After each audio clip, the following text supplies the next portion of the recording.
How's it going? Welcome back to the channel. In this video I'm going to be showing you how to stretch in this layout here. We've got a master bedroom, a hallway, and a bedroom off one side and a bedroom off the other side of the hallway. So it's basically a 3-room and hallway scenario which you run into quite often during your installs. Okay, so the first thing is first here. We have a seam over here in our master bedroom. First thing we need to do is go ahead and make this seam up here. We're not going to do our hallway seams yet. We actually got to do some stretching before we connect our bedroom there and our bedroom there. So before we do any stretching though, we got to get this hallway seam made. The master bedroom seam made. I'm going to go ahead and do that. I'm not going to show that because this is not a seaming video.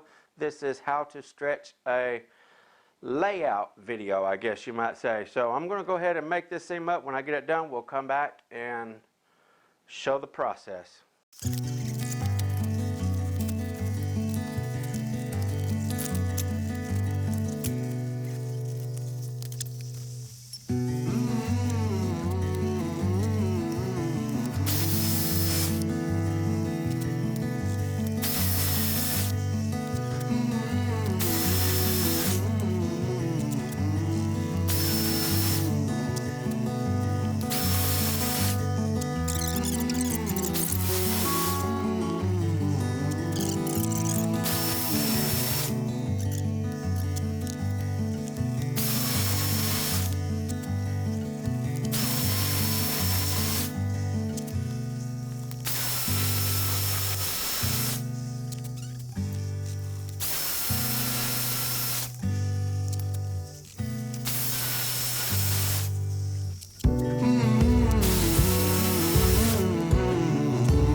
Okay, so we got our room all seamed up together now.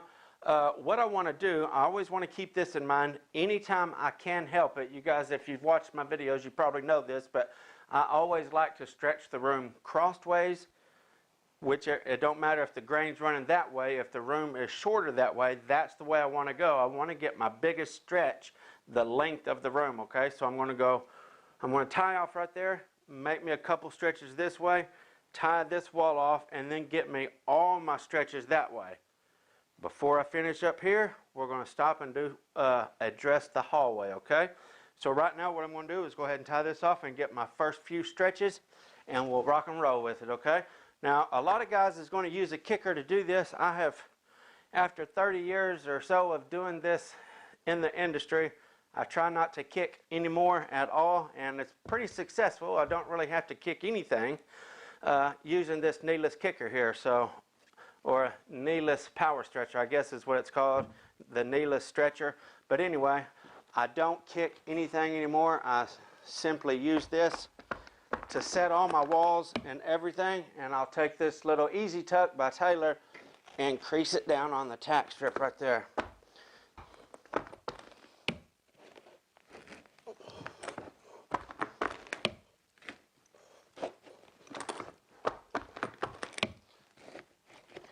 Whenever I'm doing this, I definitely want to work the whole corner. You don't want to just work one wall. You got to tie off the whole corner before you start stretching, okay? This Easy Tuck right here creases it really good, sticks it on the strip for me really nice. And the kneeless, like I said, definitely keeps me from having to use the kicker, and it gets a nice pull on it. That is stuck really good right here. I don't have to worry about it pulling off or anything like that whenever I go to make my stretches. So this is definitely better than using a knee kicker by far. Now I'm using the tack strip that I put down in my previous tack stripping video, and the pad is what I installed in my previous padding video. So this is going to turn out to be a really nice looking job because of all the nice preparation. So this carpet flows directly into the baseboard, okay? It don't come over and dip down and then hit the baseboard or anything. nice and flat directly to the baseboard. That's the look you want, and that's the importance of putting your tack strip in the proper place. Plus, whenever you tuck it in there, it's got such a small gully that when you tuck it in there, it kind of pinches the carpet, gets it a good hold on the carpet, and prevents it from pulling out whenever you do the stretch. Okay, got my stretchers all set up and ready to roll now. You can see how close I got my stretcher piece to my wall right there. That's going to give me a nice close stretch. Whenever I stretch up there, it's not going to bubble up in front of my stretcher. It's going to automatically float right up over the tack strip. I'll just stretch it here and show you. Notice I got a really nice stretch on that. So now it's rolled up right over the tack strip. I'm going to take my little easy tuck right here and crease it right down on there. Use both ends of that to hold that on the strip as I pull it back like that. Now that's nice. That's hooked on there real nicely. And no way it's going to come off.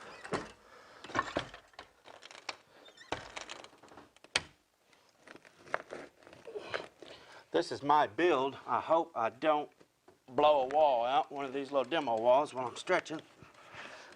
Okay. Anytime that I am going to tie something off and pull away from it, I'm always going to set my wall with the kneeless. What that means is I'm going to bump it up and set it on the tack strip so it gets a good hold and not pull off the tack strip whenever I do my stretching. So any wall that I'm pulling away from is going to be stretched up and stuck on the strip. So by the time I get done with this room, it's actually going to be stretched in all four directions. So this is going to be a super tight carpet. If there was no floor under it, you could probably bounce a quarter on it. So some people would disagree with the way that I'm stretching here because I do have a seam 18 inches off of the wall right here. A lot of people probably would have tied it off over here and stretched away from it. I'll explain why I did do it this direction, and if you make your seams the way they're supposed to be made, you're not going to have to worry about them coming apart anyway. They're going to hold up nicely. If your seam is done the way it's supposed to be done, you should actually rip the carpet before you rip your seam apart, okay? But anyway, the reason why I done it that way, we have the hallway right here, okay? I have more room over here on this side of the hallway than I do on this side of the hallway. So therefore, I'm going to have more movement in the carpet this direction, okay? I had very little movement that direction because all I did was stretch it up and put it on the strip. Most of my movement is going to be this direction. And with that being said, I don't have to worry about this right here pulling off and leaving my corner short right here, okay? So whichever corner the doorway, it don't have to be a hallway, that the doorway is closer to, that's the direction I want to pull from. Now if this was right here and I stretched over that way, I'm only a few feet away from this side right here, so there's a good chance this corner is going to pull off that direction and have me a gap right here, okay? So that is the reason why I chose to stretch this direction. There's actually a whole lot of factors to take into consideration whenever you're planning out your stretch. And it really ain't, you know, it really ain't a whole, you don't have to sit and think and think and think and think. Once you get used to doing things a certain way, it's just going to come natural. You don't really have to stress on it or, oh my goodness, what way am I going to stretch this? You're just instinctively going to know. So it really is not a big deal unless you do it wrong. Then you're going to have some issues.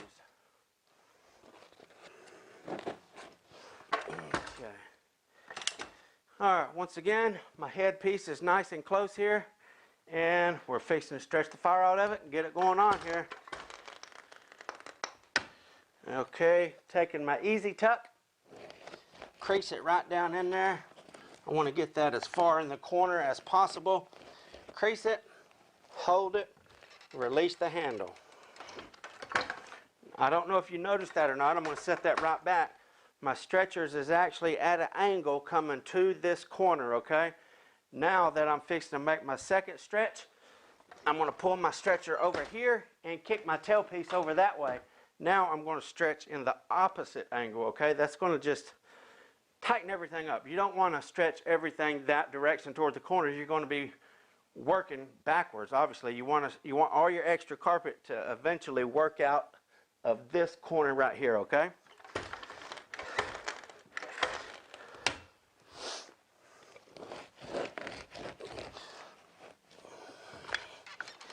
You don't have to be in a rush when you're installing carpet. Carpet is one of the few trades, one of the few floorings in the industry that takes a high level of skill. A lot of people can install carpet.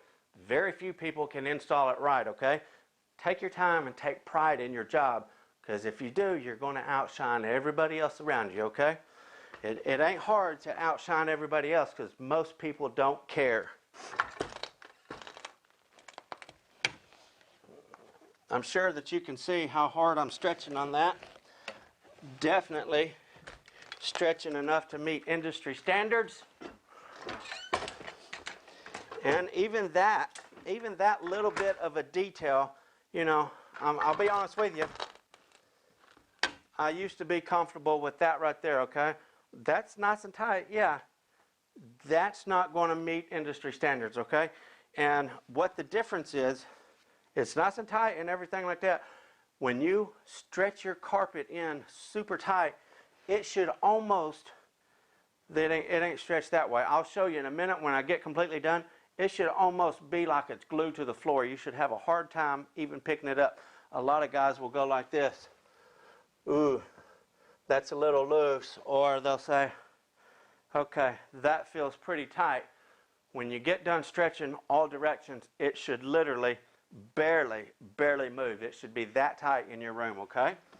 And I'll show you that. I'll give you a little demonstration of that in just a minute. Did you see how much more I got out of that? Even though it was tight, I got that much more. I mean, a lot. I didn't actually measure it or anything like that, but definitely got a lot more than what I had after it was already tight. And a lot of people will also say, hey, it's nice and flat. I don't see any bubbles anywhere. This carpet is stretched tight. Carpet is not going to stretch. It's just like a piece of fabric, okay? If you lay a shirt down on the floor and lay it out nice and flat like that, that don't mean it's stretched. It's just flat. It's not going to stretch until it gets flat. Once you get it all nice and flat with no wrinkles in it, then the carpet is in the position where it can stretch. If you're moving the carpet just to get it flat and that's good, you didn't stretch it a bit, you only laid it flat. Again, it cannot stretch until it is flat, okay? Then the carpet's going to actually start stretching.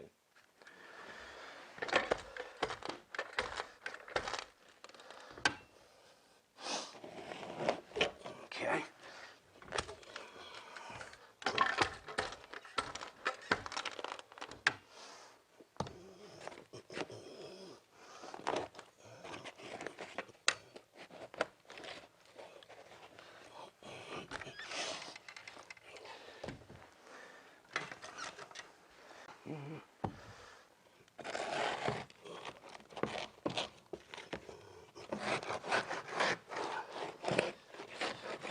Man, I got a feeling this is going to be a super long video.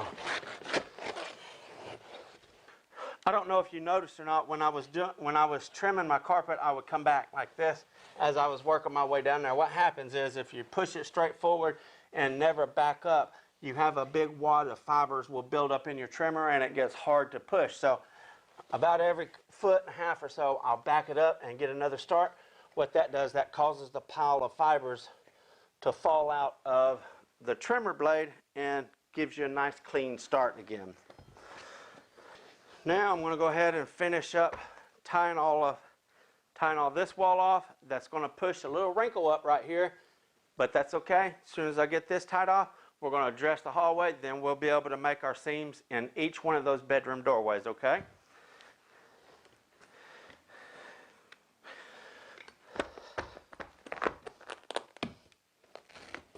I don't know if you noticed or not, but every time I'm using this kneeless stretcher here, I always use it at an angle.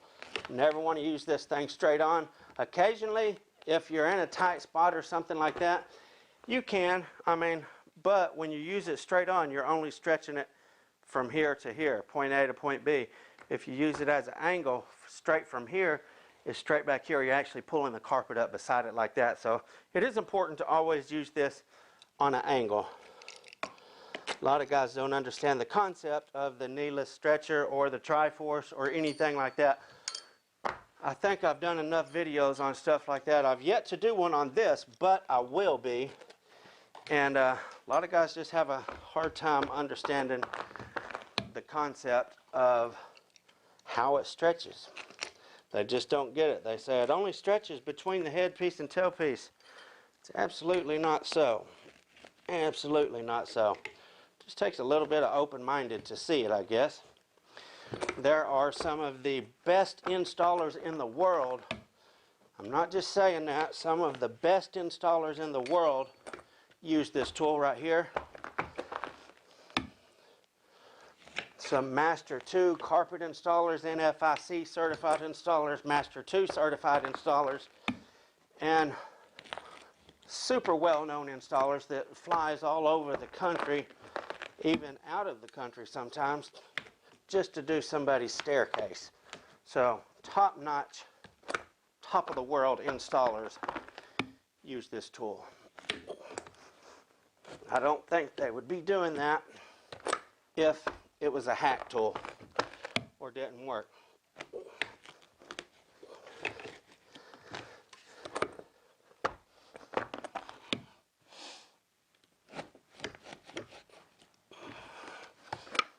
A lot of guys just won't show it because they're scared of what everybody's going to say about it. But I know people in the industry, and I know that people do use it. A lot of guys, just like I said, too embarrassed to show it. That's why I'm here. Poke fun at me, I don't care. I will use it if it works. I'm not ashamed of it. I'm not ashamed of the Tri-Force. It works, absolutely works. Hey, if it works and it makes your job easier, who cares what anybody else says? They're the ones missing out, not us, right? We're saving our bodies.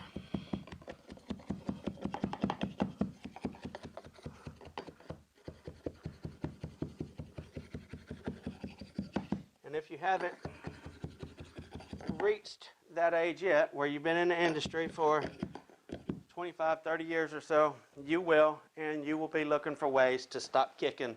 I guarantee it. But I tell you what, if you start using them tools when you're younger, you're definitely going to be able to prolong your time on the floor, okay? So definitely encourage everybody to start using that stuff. Don't think about it. Don't put it off because you're young and it don't bother you now. It definitely is going to catch up to you. You keep beating that kicker, I promise. No way around it. Got everything tied off now.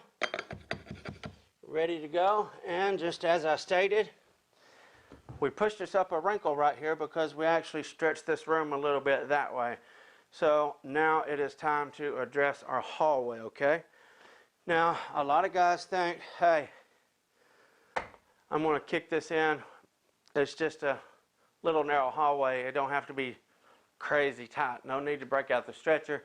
Kicking it in is going to be plenty fine, okay? Think about this. This bedroom's going to get considerable amount of traffic, especially right through here, right in, around both sides of the bed. It's going to get a lot of traffic. This bedroom's going to get some traffic in the doorway, around the beds, and so forth over here. All of that traffic that migrates in all three of these rooms comes down the hallway.